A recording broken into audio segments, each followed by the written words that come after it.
StarCraft as a first-person shooter, what unit would you like to be? I would be a Baneling. Why would you want to be a You Baneling? just run straight but forward, you're guaranteed man. to die at the first thing you meet. That's okay. That's really no fun. But then you respawn, right? No, there's Yeah. no spawning No, man, points. it's like in this is real life, man. There are no if it's spawning real points. life, then I would be An immortal. I think I would choose larva. So you could You ever become tried, anything you ever tried to kill a wanted. larva? Yeah, it takes a long It's time. impossible, man. Not if you nuke. Of course, Morrow is our Swedish Zerg in the left bottom side of Daybreak. Perhaps a map he feels much more comfortable at. Arthur is, of course, our Korean proto spawning on the right top side of this map.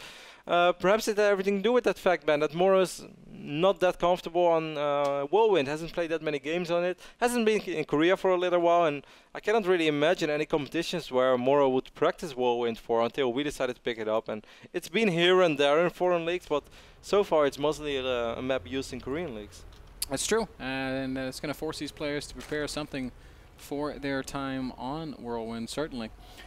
Daybreak is a map that Morrow should be a lot more comfortable with. I mean, we've seen so many games on Daybreak. It has just been picked up as the standard tournament map. It's an easy 3 base for either player. We can see Morrow so confident in that in fact he's going to take that 3rd base first. I like this move out of Zergs because it does facilitate that very early creep spread. This does mean, of course, with Hatchford it's going to be quite a while before he's able going to be able to do this final, unless Archer cancels it, which is going to be the case. So Morrow doesn't really have to worry about that, Ben. In the past we've seen Morrow play quite a bit on Daybreak, and style that he often played were the Zergling Baneling drops, a little bit of the Maga style. Do you think he's still playing like that, or are we going to see a different style out of Morrow? I would love to see it from Morrow, Kev, so much so that, because you say the Maga style. I think Morrow was actually the guy that pioneered it, man. This is, by the way, double hatch before spawning pool. Love it, love it. And of course, he can get away with this because he sees the Overlord, or he sees with his Overlord. Okay, you've got a Nexus, you've got a Gateway. There's no forge, there's no risk of cannons. Wow, that's kind of crazy, by the way, that Archer does this without a forge. I mean, this is not Heart of the Swarm, man. No, it's not. There is no Mothership Core here, Archer.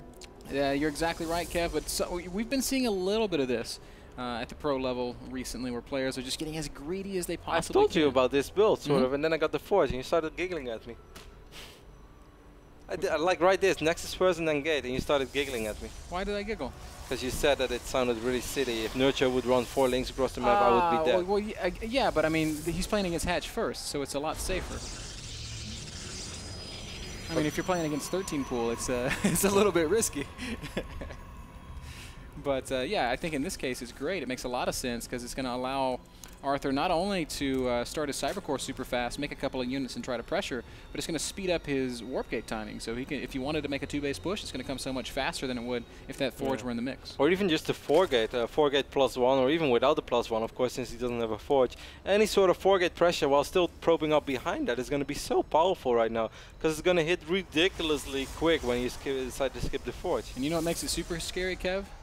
There's a probe in the main base. Guy, crouching probe, hidden pylon. We can pretty much count on the fact that Arthur's going to be checking on this probe every couple of seconds, and if he gets a few more gateways down, if he finishes up his ward gate, there's no reason for him to not throw a pylon down. 3 queens at once in production of Morrow. This is probably the best thing about that. Overlord. Oh man, sad day. I thought there was an Overlord that just popped out of that larva. I thought maybe it would have vision of that probe, but it doesn't. So.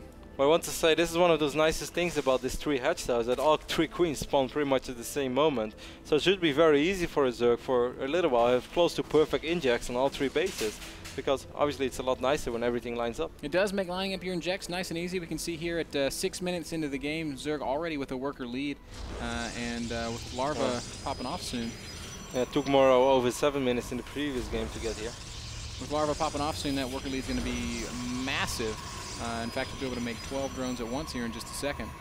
And that's where he's really going to take off. We do see more gates going down for Arthur, Kevin. He even got that +1, just like you suggested. So, oh, okay, Morrow does actually luck out finally.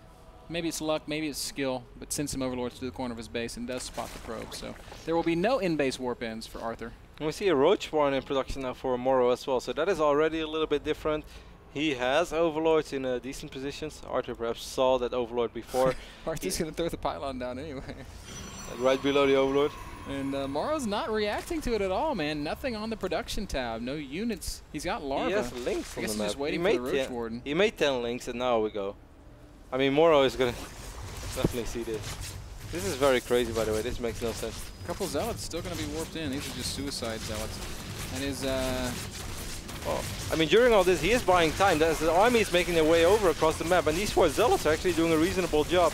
80 more links are in production, but there is no speed, by the way, and during all this, these other gateway units are making their way over. Pylon's just going up right on the edge of Morrow's creep there at the 3rd base. Stalker's just walking right up into the main. Oh, this is good More position. Warpins. How is this working right now? Stalkers are now going to start poking away at these queens. That Pylon staying alive, and there's another Pylon at the 3rd that we can't forget about. Oh, Morrow, what a terrible position to be in. He still has 54 workers though, so he can take some damage over here, but he's gonna lose 2 out of 3 queens right now. A lot of roaches are in production and a lot of roaches have spawned, but how much damage is he gonna take? Well, this Pylon is gonna be taken out. That helps out quite a bit. End up being not awful. No. I mean, he's definitely Actually taking very a good. little bit of damage. Lost a couple of queens, lost a couple of drones, but at the end of the day, I think Arthur loses quite a bit more. If we look at resources lost, it's 1,600 to 1,000. If we look at this flight tab as well, man. Morrow's almost doubling. That's another really great point. Makes you wonder what would happen if he just warped in a sentry and force-suited the ramp, and then you know, continued with all that craziness. It would have been hard, I think, to keep those sentries alive now. Probably, yeah. Because there were a couple of queens, there were a few links. I guess he couldn't have possibly known that, and you don't just blindly want to wipe in 200-300 guys worth of units. It was a very cheeky play out of Arthur. He's just like, hey, you see my probe? Well, now you see my Pylon? Guess what? I'm warping units in. For a second it looked sort of promising, which was weird, but by the time that Morrow really started roach production, he was fine. Also, this Pylon was never used. I actually think that Arthur shouldn't have brought in those additional units. Yeah. I think he should have kept them over here. As we often say, it's so much harder for your opponent once you create 2 problems rather than 1. And he had the potential or the setup for 2 big problems for Morrow, and instead he narrowed it down to 1 little problem, as a lot of roaches were about to spawn in the main base. And Morrow's response after dealing with all of that is not to get crazy with his aggression, but to take a 4th base. And I love this. I think this is such a hallmark of great play, saying, hey, I'm in a great position. I could try to attack into you right now, or I could just expand and ensure victory a few minutes later on. What I really wonder about is that Morrow did have an Overlord over here before, so I kind of wonder what happened to that Overlord. And I think he also just killed it. Just over here? Yeah. Okay, so did Morrow, well, he does not have the confirmation, but he's going to check right now. So, okay, Ben, you just solved my biggest quest of this game. Yep. Now it all makes sense in my mind. And with that little Zergling running in there, now that confirmation does exist. As we've seen, Overseer making his way into the main base as well, most likely going to drop a Changeling, but he's going to spot the Robo base, and Morrow just knows everything right now. We see Infestation Pit going down, we have 83 drones. I would really love to see Morrow just make as many infestors as possible and then just try to go for it. Yeah, he could get away with it at this point. He's got that 80 drone economy, Kev. He can do just about whatever he wants. He's getting Spire, he's getting Infestation Pit. His upgrades are all ticking away. I mean, we're going to see him just produce, well, I was going to say a ton of units, but instead he makes 11 more drones. I mean, that's not bad. We often say, both of us actually like it more once Zerg start trying to take the passive way, if a Protoss goes up to 3 bases quickly, but this is not quickly. This is the phase of the game where Morrow, already with his 80-something workers, could just make a ton of roaches and just roll Archer over on both sides, just sacrifice as many roaches as possible. Because no matter how good the force fields would potentially be, those roaches are still going to kill units, and it's still going to be supply effective, as you say. Yeah, that's exactly right. But Morrow is he's gonna take the slow and steady route. 105 drones for Morrow at the moment. That's great. Yeah, and you know, one reason that we may be seeing this, Kev, is just because it's Daybreak. I mean, Zergs have learned that if they can build this wall of spine crawlers, get this unkillable ball of Broodlord Infestor, that it becomes almost impossible to attack for Protoss on Daybreak, just because it's basically 3 narrow attack paths that all convene at the 4th base. So while we might question what Morrow is doing, while we might say, hey, you could win the game right now, this still isn't wrong. This still isn't bad.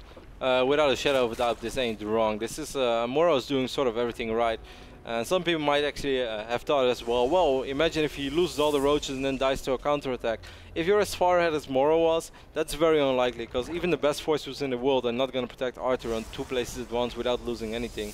So I think Morrow would have been fine if he started attacking, but he's not doing that, and that's perfectly fine as well. I do hope as soon as those first Brutals are on the map that he's then moving out, because it makes no sense to let Protoss climb up further and further and further. That Great Aspire, I don't think it's in production yet, right?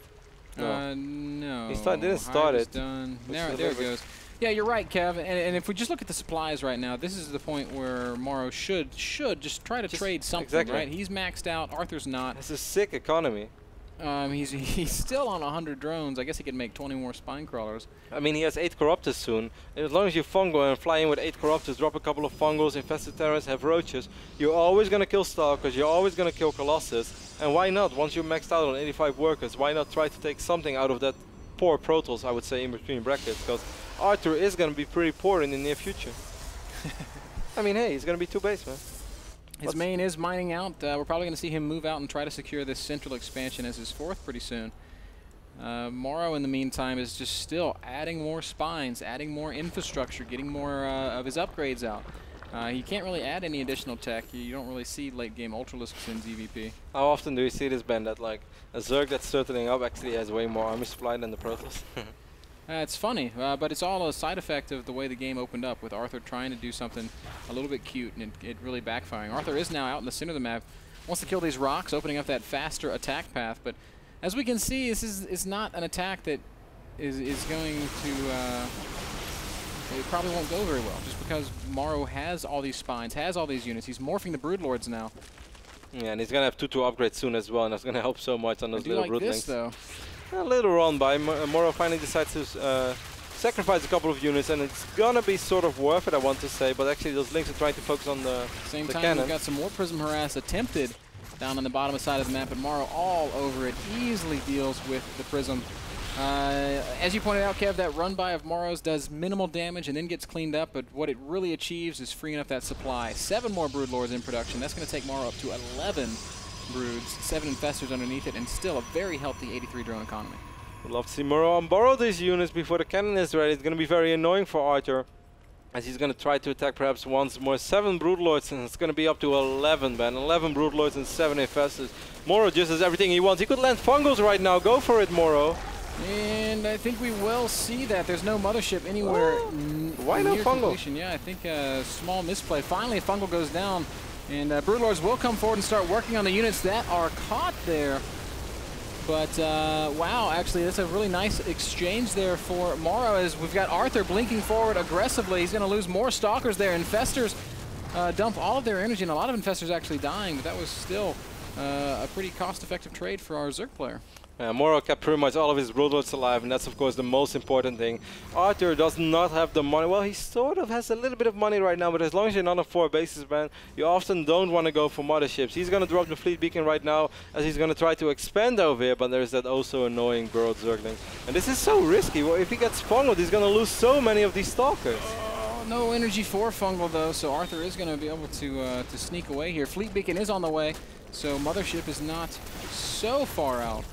Arthur is maxed out. He's going to have to sacrifice some units. Look at the bank of Morrow. He's got 3,000 minerals. But still, right now the game, suddenly Arthur is maxed out, and I still think this game looks absolutely fantastic for Morrow because of the bank he has, because of the amount of spine crawlers, and also because of the army that's on the map right now. Because of course, Broodlord Infestor, we can see this army of Morrow is much more expensive than the army of Arthur.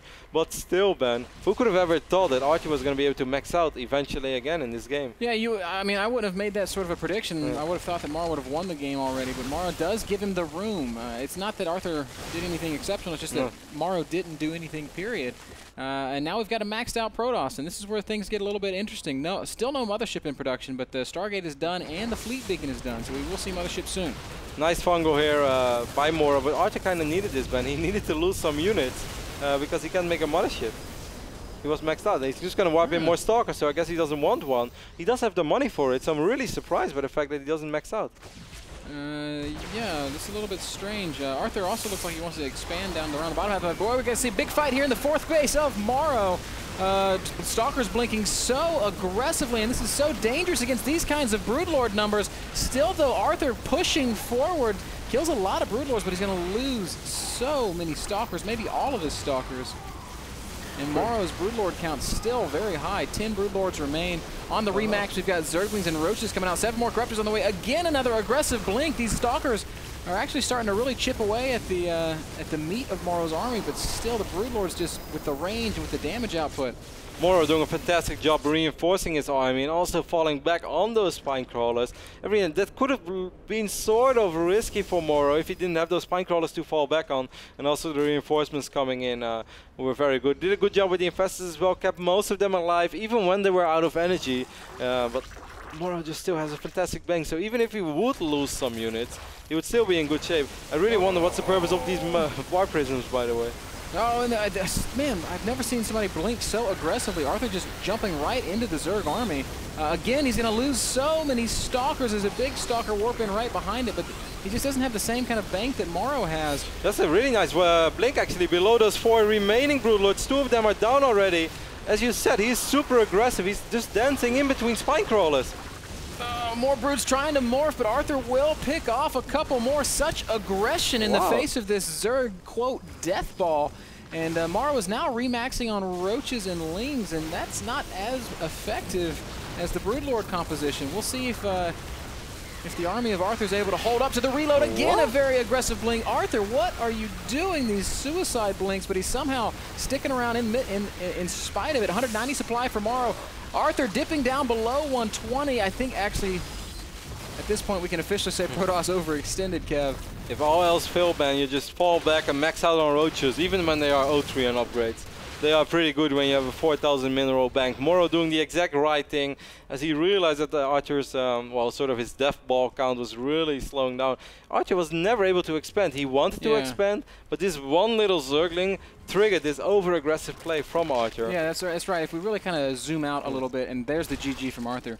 What I was going to say is if we zoom out a little bit and we look at the overall state of the game, Arthur was never able to get a 4th base. So why all the aggression? Well, he was just all in off of 3 bases. He was just forcing his fights as much as he possibly could. Did some scary amounts of damage, and I think lesser Zerg players may have crumbled there, but yeah, Morrow was just so rich. He was so far ahead. It's really hard to understand how far ahead Morrow really was, but I think there were so many ways that Morrow could have won this game, and this was the way that it would look most close, because yes, the moment you let someone max out, there's always going to be this sort of tricky moment. He could potentially get the best fight possible, but Morrow had enough spine crawlers to fall back on, even when the blinks were good, even if the engagement for Morrow wouldn't be perfect, or if he would miscontrol some infestors, he would still have that spine crawler forest to fall back on. So I think really good game by Morrow, and yeah, I must say Arthur kind of gave it to him. Yeah. Yeah, Arthur made some mistakes. Morrow played very, very safe, maybe overly safe, but it was good enough for the win. So great play. Ties up the series 1-1. We're going to take a short break, and then we'll be back with more StarCraft 2 Season 4 of the North American Star League after this.